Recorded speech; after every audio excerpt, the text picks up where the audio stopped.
ప్రతి మాట లోపల ఒక కథ అనమాట. ఏంటిదంటే, ఒక నదికి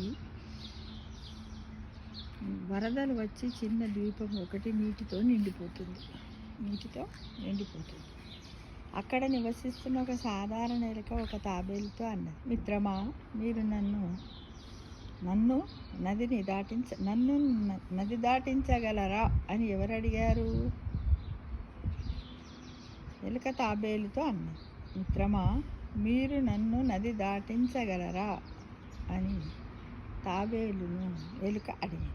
నా బిలము నీళ్లతో నిండిపోయింది. తాబేలు అంగీకరిస్తుంది. మరి ఎలుకను తన వీపుపై కూర్చోబెట్టింది. అప్పుడు ఒక తేలు కూడా రంధ్రము నుండి బయటకు వచ్చి, నేను కూడా దాటాలనుకుంటున్నాను అని చెప్పింది. నన్ను కూడా తీసుకెళ్ళండి నన్ను కూడా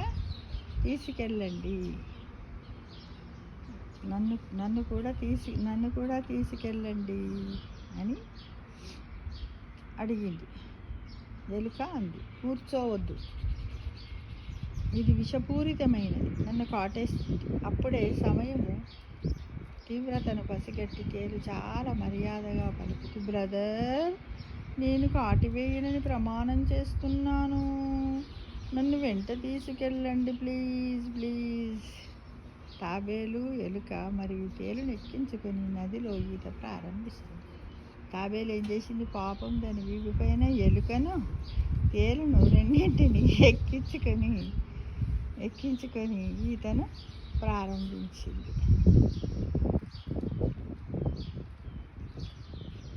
ఎలుక తాబేలుతో, మిత్రమా, తేలు నన్ను కరిచింది, ఇక నేను బ్రతకను. కొంత సమయం తర్వాత తేలు తాబేలును కూడా కుట్టిందండి. తాబేలు నిస్సహాయంగా ఉంది. అది ఒడ్డుకు చేరుకునే సమయానికి ఎలుక చచ్చిపోయింది. తాబేలు చెప్పింది, నేను మానవత్వంతో నిర్బంధించబడ్డాను, అందుకే నిన్ను మధ్యలో ఉంచలేదు. కానీ నువ్వు నన్నెందుకు కాటేశావు? తేలు వెళ్ళేటప్పుడు తాపిగా అంది, మూర్ఖుడా, నీకు తెలియదు, పుట్టడం మాత్రమే నా మతం. ఆశ్రయం ఇచ్చేవారి ఇండ్లు, దుకాణాలను తలగబెట్టడము మా చరిత్ర చూడండి. మాకు ఆశ్రయం ఇచ్చిన దేశాన్ని ముక్కలు చేసి శిథిలావస్థకు చేర్చారు. ఇది మీ తప్పు. మీరు నన్ను మరియు నా విషకుట్రను నమ్మారు. జాగ్రత్త పడాల్సింది మీరు, మేము కాదు.